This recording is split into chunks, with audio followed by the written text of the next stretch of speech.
Hey everyone, welcome back to the channel. Today we're going to be talking about whether Journey Together is really worth the hype. Now, a lot of people are like scrambling around, oh my gosh, it's amazing, it's really hard to get, booster boxes are crazy expensive, Pokemon Center ETBs are through the roof, regular ETBs on all products is sold out everywhere, and nothing is going for MSRP. What I want to talk about today is really hard than the content of the set. I want to sort of go through it and like kind of show y'all that, you know what, it's a pretty solid set, but there are some things to sort of consider before you actually decide to put your money into this. The first thing I want to talk about is that this year is set to release some fantastic new sets. Heatwave Arena combined with the Rocket set is going to form rival destinies. We're also going to have Black and White special set, and even Mega Cards finally returning to the Pokemon TCG after a decade. There's a lot of excitement. Next year is going to include the 30th anniversary set. There's a lot happening. Prismatic Evolutions is still getting more products coming out this year, and 151 is still being dropped once in a while in Costco. So the point being, I feel like there's still a lot happening in the Pokemon TCG,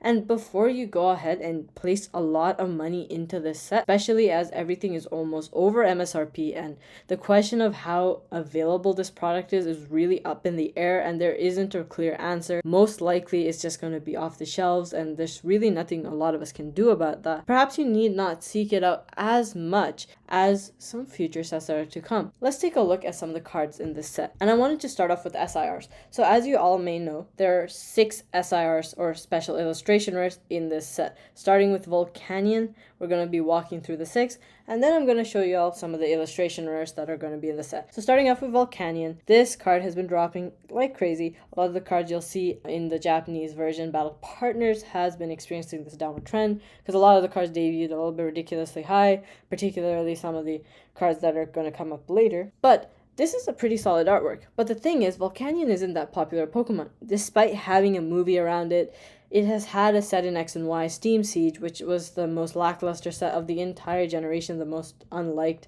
Honestly, you could still find packs under $10 Canadian, so that's a testament to how unliked the set is. Despite Gardevoir being in the set, there being a secret rare with Gardevoir and Volcanion, and so those were amongst the cheapest cards. Honestly, for the longest time, the most expensive card was like $20. So really, I don't see this card being very expensive or desirable. Next, we have the Salamence, and to be honest, this is a decent artwork, but I don't personally like it.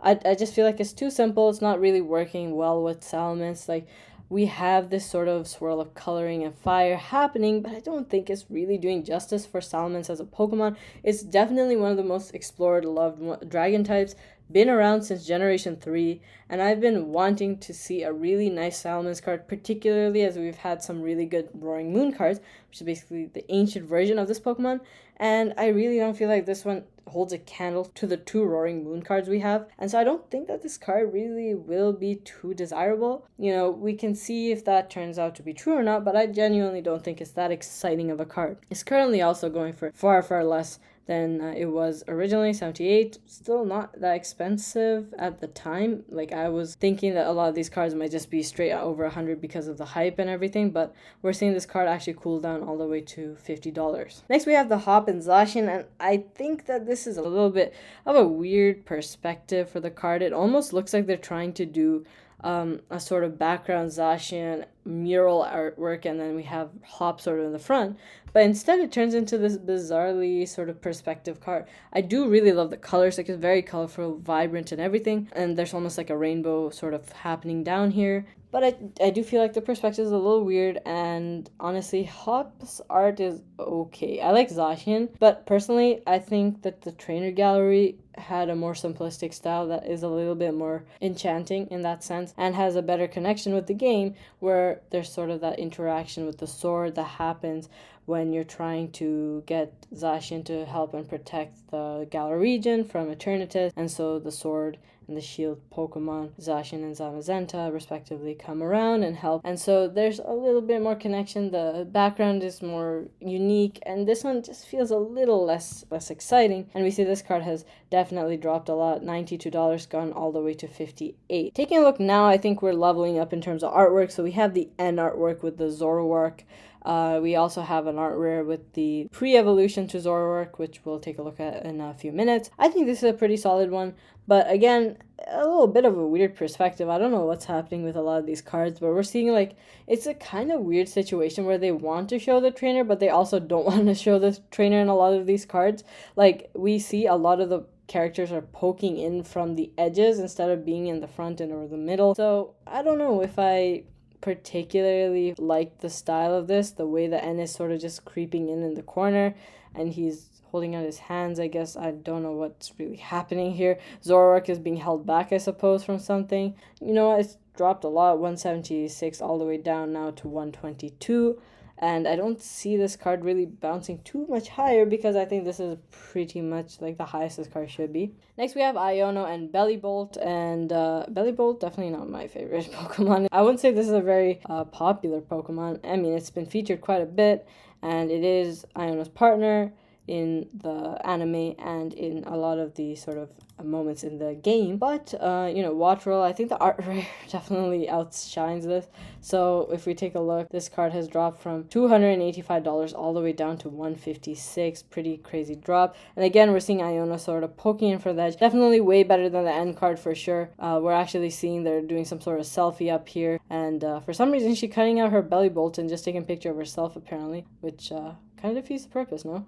But anyway, definitely doing better though than the end card as showing off the sort of like bond between the characters. And then finally we have the Lily card. This one's definitely pretty sweet. I think it's a little bit simple, but it's pretty solid at the end of the day. I think honestly though, the Licia card was really, really different. It wasn't an owner's Pokemon card, it was just Licia, but her Altaria is really nicely included in that card. In this, I don't know why Lily's being like cut off in the edges over here. I feel like the perspectives, I'm just not loving the way the cards are sort of dimensioned and where the characters are positioned with the Pokemon in a lot of these. Heatwave Arena has done a much better job with Ethan in the Ho-Oh card or Cynthia in the Garchomp card. That's definitely looking much better. I just think that the positioning and angles are a little bit iffy here. But overall, still pretty solid, very simple artwork. And Lily is, of course, a beloved character. The most expensive trainer card in English is Lily's card, of course, in Ultra Prism, which is predominantly a trainer set, but Lily completely dominates there. And we see this has gone from $512 down to $339. There's absolutely no way that the English card is going to be as expensive as this, just because trainers are not really as hyped in English. The whole waifu craze is mostly in Japanese and not really in English, so obviously these cards are much more valuable. For instance, if we go back to Paldea Evolved, the Iono card, for instance, was going for $500 or so, and that was SR, and in English it debuted after pre-release around well below 120 or so, 150 I believe. I can't really remember exactly, but within a few months it was hitting that $100 range and just sitting there for a while the Japanese was $500. So there's definitely no way that this card is going to be even close to 334 or anything. Trainers have kind of died down in English, honestly. That Miriam was down to practically 20 or 30 a few months ago, which was having a huge sort of storm when it first came out. So a lot of these cards are really not in the loop for being the favorites because there are so many owners Pokemon now, and there's just guaranteed trainers in it. I just feel like this card definitely won't hit that price range. And so as you see, there have been 6 special illustration rares, and might seem like I'm hating on this set a bit. Don't worry, I'm going to definitely prop it up a bit with the next segment of the video, but right now I just want to talk about the special illustration rares. So there are 6, right? To get a really nice comparison, let's go ahead and see Obsidian Flames, right? This set had 6 special illustration rares as well. And I know y'all might be saying, okay, but Pokeskater, the cards are definitely way better in Journey Together. I definitely like those artworks more. You know what? I take your point 100%. But I just want to bring to attention how the sort of set was working.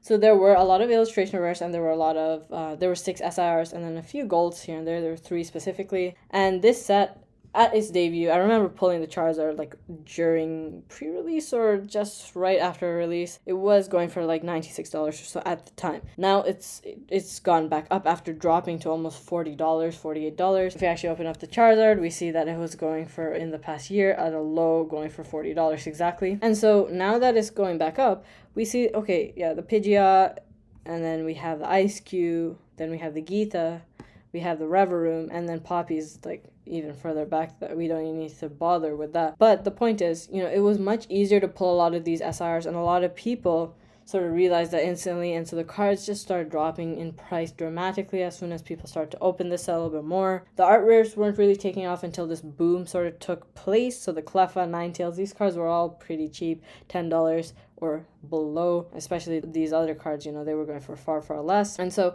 what I'm saying is, if you have 6 SIRs, right, and there's so much happening, like rip and ship, everything, like a lot of product is being opened in different segments of the market. And honestly, even though sealed is very difficult to attain for a lot of people, like us normal people probably won't be getting a lot of the sealed product, but the singles will be, you know, in the market, moving around. And I think with the fact that there are only 6 SIRs, unlike Prismatic Evolutions, which by contrast had 32 SIRs, it'll be easier to attain the ones you want, specifically in a scenario where you were getting 1 SIR per 60 packs or something like that, or 70 packs. You know, it'll be much easier to grab those cards. So, you know, Obsidian had guaranteed per box, maybe this will be guaranteed per 2 boxes, right? But I definitely think it's not going to be as bad as a lot of the recent sets like Surging and so forth, where, you know, there's a lot more, so it's a little harder to get the specific one. And then we're going to be talking about the art rares next, and I think that this is going to be the main topic of conversation for this set, because there are some really beautiful ones. I think this is where the set really gets its sort of prop up, where it actually strikes a chord with a lot of people. So the Noibat, I think this is far the least exciting one, but I still think that the fluorescent colors sort of bouncing around the cave, Noibat, which was actually Ash's Pokemon, he had one for a decent period in the anime, eating some Pecha berries. I think this is a pretty enchanting card, and we have a couple Noibat flying away in the distance in a peak going outside of the cave, and we see a few pine trees popping out. Pretty solid artwork. We also have some other berries over here, if you can see them. A couple of crystals, everything happening. Pretty sweet artwork. Overall, this card's going for $3. All the artworks are pretty cheap. First half, a few I'll show, and then a few of them will be much more expensive than typical for Japanese. But what I'm going to say is, art rares are definitely much easier to pull, you know, in English, even if it's 2 per box. There will be far more available, and if we take a look at some recent sets, we'll see that most of these art rares, I mean, maybe 1 or 2 will be pretty expensive, but I don't think that the entirety of the set is just going to be super, you know, unattainable in terms of cards, with the exception of the Eevee. Moving on to the Lycanroc, solid Pokemon. Ash had one. He had the Dusk form, which was unique to him. No one else had it. This is the regular day, midday form, and we have a Rockruff here, sort of chilling on this sort of peak. Simple artwork. I wouldn't say there's a lot happening in scenery, but I do like the card. It's pretty solid. Going for $2.33. Next, we have the End Zoroa. We're getting this as the ETB promo, so definitely not going to be nearly as expensive. I know Pokemon Center ETB promos are going nuts and going absolutely crazy in price, bonkers, but even the Eevee, for instance, going for $10 and so forth. And a lot of them, except for the Charmander, are pretty tame in price. And because this is just coming out, probably going to be a little bit less. Especially Prismatic just had some crazy hype. I don't think this is going to get as much. We'll still have it because of the general market for Pokemon. I don't think it'll be even $10. So, you know, this card is going to be a really solid one that you can get. As a substitute to the SR, I think is just really a little bit better. I like the perspective event a little bit more here. Sort of a cute interaction with the Zoroa. I really like this card compared to the SR. Wailord, and this is pretty sweet because of the coloring and the way that we're sort of seeing this underwater perspective. And then above sea, we see a little boat, the mountains, and Wailord's massive reach going to the bottom of the seabed and touching right above the water. Very colorful. I think this card will hit pretty decently because of the love for the sort of vibrant artworks that's kind of happening, the abstract cards, so forth. Not abstract, but, you know, I think it still will hit a chord with people. This card's going for $6, so already sort of reaching a little bit above the average art rare pricing. Next, we have the Ionos Kilowattrel. This card is going for $8.73, and I think this one's definitely really solid. Already, I honestly feel like these Iono art rares, there's another one with the pre-evolution, and you know what, I think these two art rares look better than the SR with the Belly Bolt. I'd say better looking Pokemon as well. And so we see this one right here. I'll bring up the other one right now. So if we take a look at this Iono card right here, we see that it is pretty solid. Very colorful. Again, as a streamer, she has her phone out, sort of recording the scene. And this is, both of these together look way better than the SIR. So you're already seeing the trend, right? Like the art rares, I think, are definitely going to dominate the SIRs. And as the SIRs are the hardest pulls and the most desirable cards, I think that the cards are definitely going to be a little bit different in terms of how the market receives them. Art rares are going to be more expensive on the average, but I think we're going to see a different trend possibly with the cards in the market. We'll have to see how it comes out afterwards. Next up, we have the Lilies Rebombia. Now, this is a big one, and I think this is going to be really expensive. and very, very hard to grab because a lot of people are just going to buy tons of these. Lily's Rabambi, I'd say this is better than the SR. I don't know if that would be a controversial statement because I think this is like pretty clearly better as an artwork. There's a very nice ethereal effect going around Lily. She's much better in focus here. We're seeing a front view instead of a top-down view. We have Rabambi in full focus here amongst a very nice floral pattern, and there are actual lilies in the background. Actually my favorite flower, and it looks fantastic overall. It almost has a vibe of the Leafeon from Crown Zenith. I think putting these cards, the Erica's invitation card, all those together looks great. And we see that it's actually going for $9.41 now. It's been dropping quite substantially. So although other sites will show different prices for this card, I think getting the Japanese for this one, I think it's going to be a pretty good choice, especially if this card ends up going for $80+, which is honestly a possibility in the insanity of this market. And so we're going to go on to the next art rare. I think this one's also going to be a big one. So I think the Lily and this Articuno are going to be the top cards, and I definitely feel, although I know that the Lily's Clefairy is definitely going to be the most expensive card in the set, it just seems like the obvious choice. I feel like this Lily's Rabambi and this Articuno are going to be the most like loved in terms of artworks. Legendary Bird looks great, just so stunning and mesmerizing. The patterns that we're seeing, the frozen over pines giving this really nice snowflake effect, Articuno flying through, shimmering dust all over the place, amazing. And this one's going for $11.43. Ends Reshiram, this is the most expensive illustration rare, or rather art rare as it's called in Japanese. And so as we see right here, over the past month, it's gone from $27 to $21, so the least sort of drop, I'd say, monetarily. But definitely an amazing artwork, and this is the first sort of orange card we saw back in fall of last year. Obviously, we are getting this card as the box topper. There's a lot of sort of speculation, confusion.